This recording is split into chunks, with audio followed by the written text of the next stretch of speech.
8:40 de la mañana, Mabel Huertas, Omar Mariluz los acompañan en ampliación de noticias sobre, tremenda noticia, esta denuncia, ojo, no acusación, denuncia constitucional que ha presentado la fiscal de la Nación, Patricia Benavides. Estamos con el doctor César Azabache, ex procurador anticorrupción, para tratar de entender las implicancias, no solo jurídicas, sino también políticas de lo ocurrido.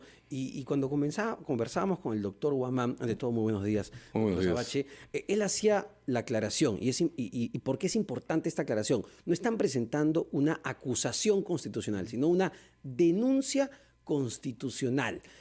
¿Cuál es la diferencia? ¿Qué implicancias tiene? Sí, a ver, esta es una escena que no tiene precedentes y por eso es tan importante tener cuidado con los términos y los significados de los términos, ¿no?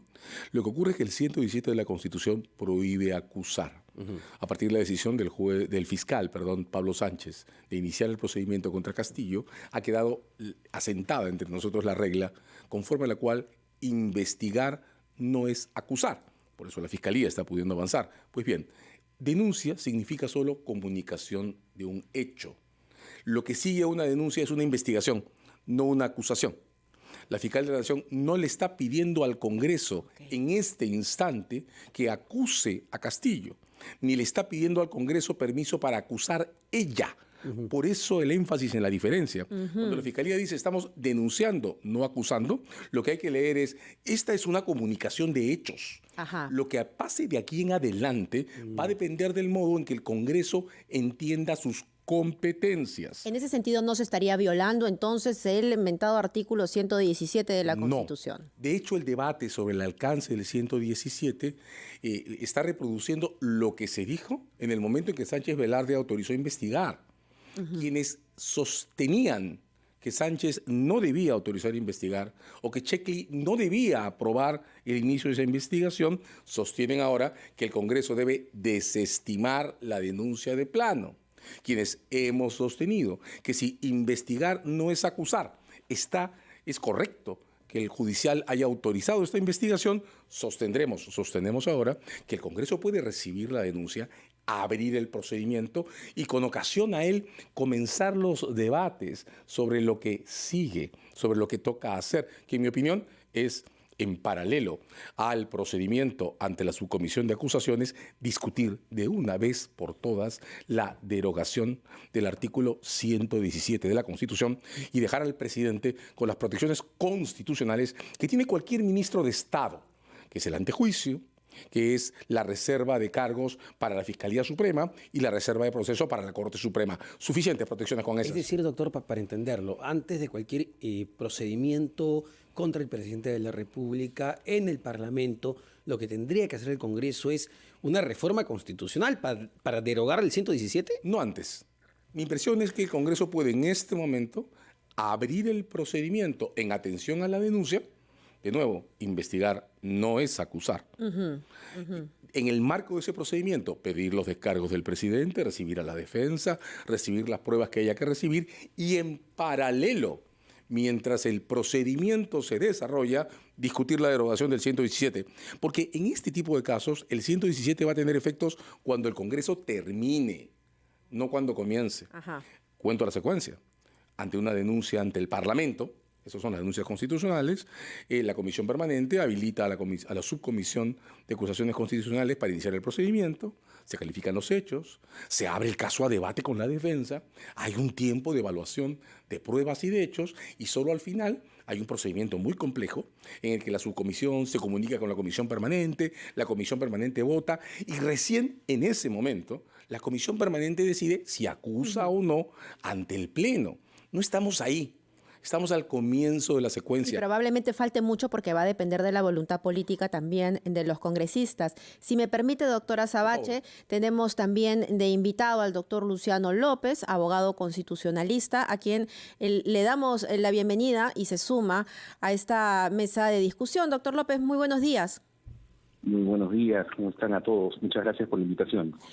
Doctor López, establecido entonces este procedimiento como lo acaba de hacer el doctor Azabache y viendo entonces ya las cosas con más calma, podríamos decir que esta crisis política, digamos que no es tan aguda porque, repito, va a tener en realidad que depender de la voluntad del Congreso de la República, que bien podría valorar esta denuncia constitucional y probablemente hacer cambiar de opinión a algunos congresistas respecto, por ejemplo, a la vacancia.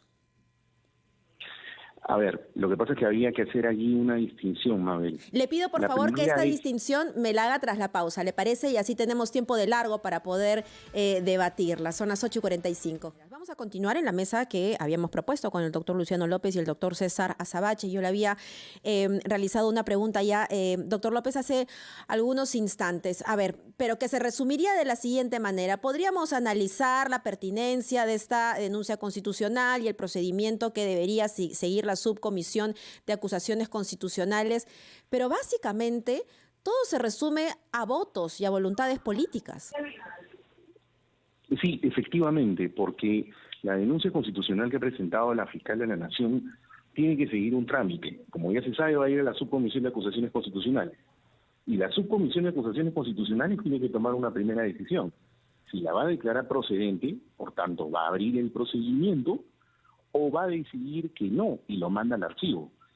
Y eso por un lado, pero corre paralelo, algo que me preguntabas justo en la pausa, ¿no? Antes de ir a la pausa, que era, ¿y qué pasa si es que existe un acuerdo político de todos los que están en el Parlamento y entonces suman votos y lo convierten en un procedimiento de vacancia? Eso significaría en realidad un procedimiento totalmente distinto y que correría paralelo a este. No sería el mismo. Ojo, son dos procedimientos distintos, pero en ambos casos es un tema de acuerdos políticos, es un tema de correlación de los votos, si es que se tienen.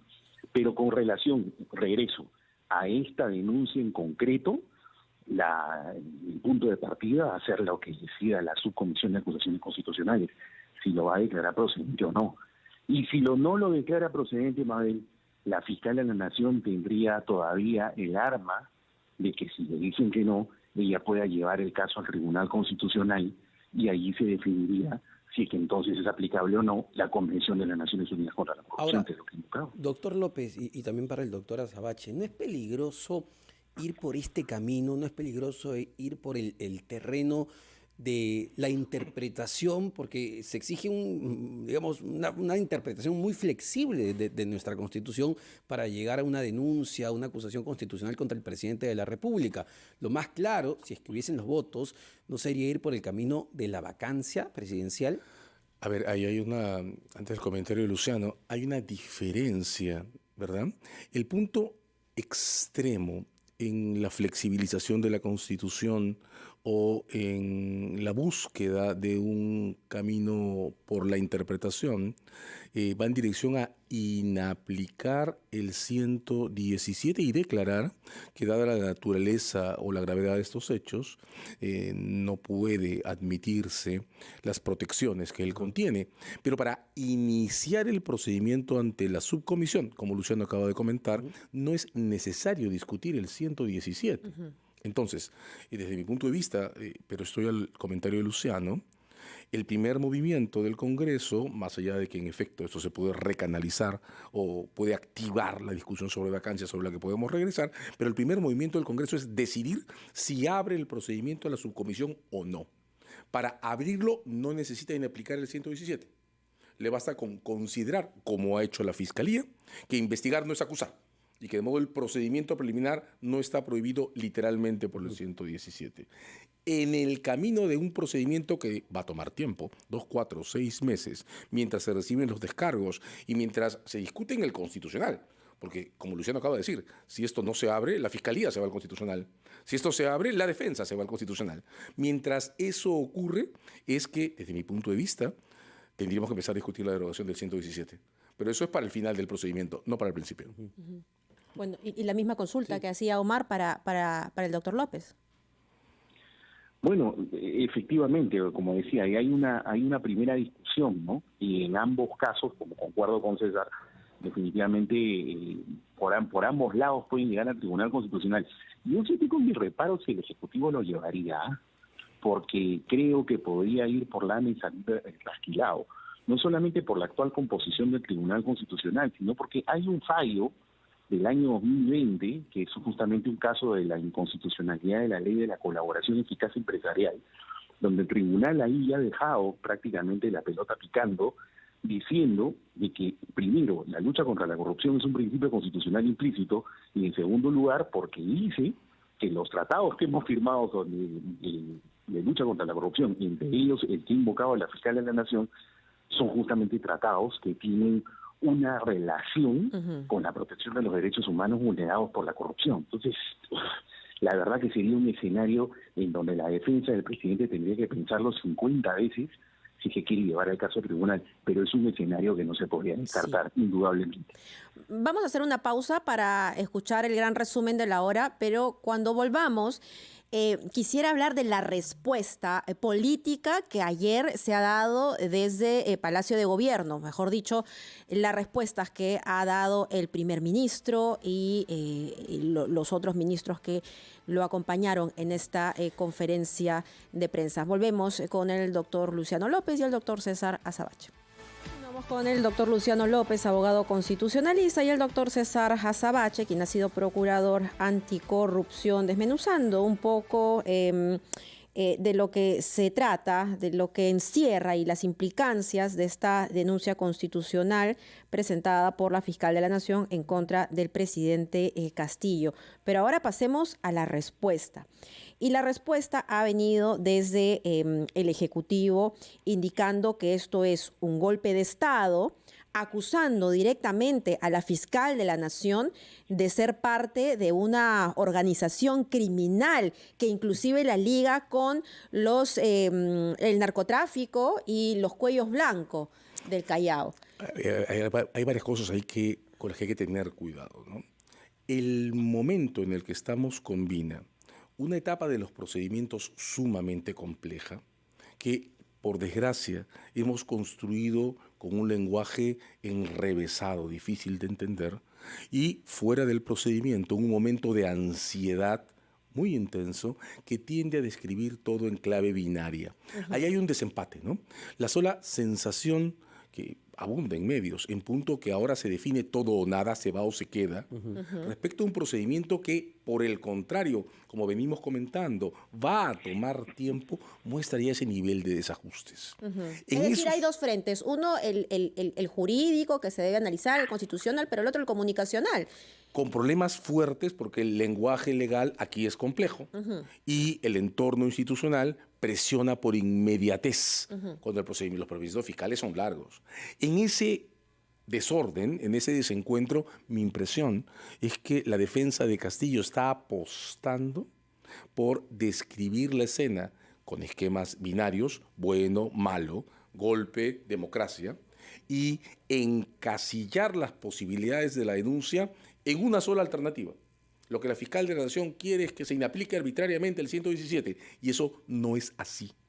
Lo que la fiscal ha hecho es terminar una etapa, lo explicaba el fiscal Guamán hace poco aquí, que se llama procedimiento preliminar. Para pasar a la segunda, que es el procedimiento preparatorio, necesita una autorización del Congreso y está pidiendo al Congreso que defina la vía. Texto en blanco, use la convención y defina la vía. Ajá, pero ayer, y le pregunto al doctor López, ayer él, no solamente la fiscal de la Nación, habló sobre este tratado, esta convención internacional de lucha contra la corrupción de las Naciones Unidas. Esa pelota, digamos, la tomó el primer ministro y dijo, bueno, entonces yo le voy a consultar a las Naciones Unidas por este atropello contra la democracia que está pasando aquí en Perú. ¿Tiene sentido esto que ha mencionado el primer ministro? Bueno, la verdad que lo primero que le diría es que a través de la Cancillería mejor evalúe bien lo que va a hacer, porque comento, ese tratado tiene un órgano que lo monitorea, que se llama la Oficina de las Naciones Unidas para la Droga y el Delito, la UNOC. Y esa oficina tiene dos documentos que se llaman guías técnicas y guías legislativas. En castellano, ¿qué significa? Lo digo en simple. Son una suerte de manuales de cómo tú legislas y cómo tú aplicas la convención. Y en esos dos documentos dice, sobre la norma que ha invocado la fiscal, que es el 30.2 de la convención, que esa disposición, primero que es una disposición obligatoria, que los estados partes de la convención, nosotros somos parte desde el año 2004, estamos obligados a cumplirla. Punto número 2, dice que esas inmunidades que puedan tener algunos funcionarios, en este caso el presidente, son inmunidades, dice así textualmente, que no deben significar la imposibilidad de investigar, de procesar y de sancionar por delitos contemplados en el tratado. Entonces la pregunta es, el señor Castillo y todos los ministros estos que están involucrados, ¿están siendo investigados y se quiere procesárseles por delitos contemplados en el tratado? Sí, todos.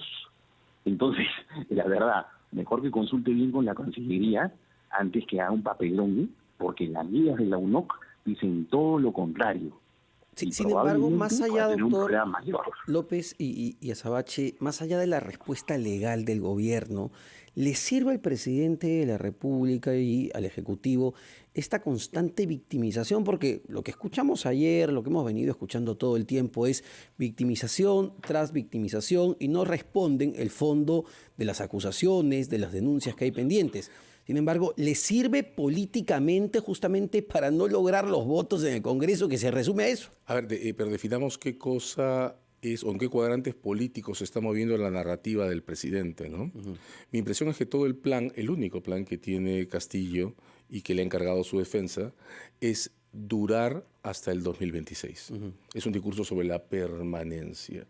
Y en ese discurso lo único que hay como acción práctica es la imposición de obstáculos a moverse. Los 44 votos que bloquean la vacancia son eso. El discurso sobre la victimización es una permanente amenaza a la activación de fuerzas populares que las elecciones han mostrado que no existen. Pero claro, la meta es llegar al 26. Claro. Como sea, vendernos la idea de que así se puede ser presidente. Y creo que ese es el cuadrante que explica su discurso. Muchísimas gracias para ambos, doctor César Azabache, doctor Luciano López, sobre este tema. De hecho, vamos a continuar hablando de esto por muchas semanas, si no meses más, porque como bien han aclarado, esto no se acaba ni el día de mañana ni la próxima semana, tiene para largo.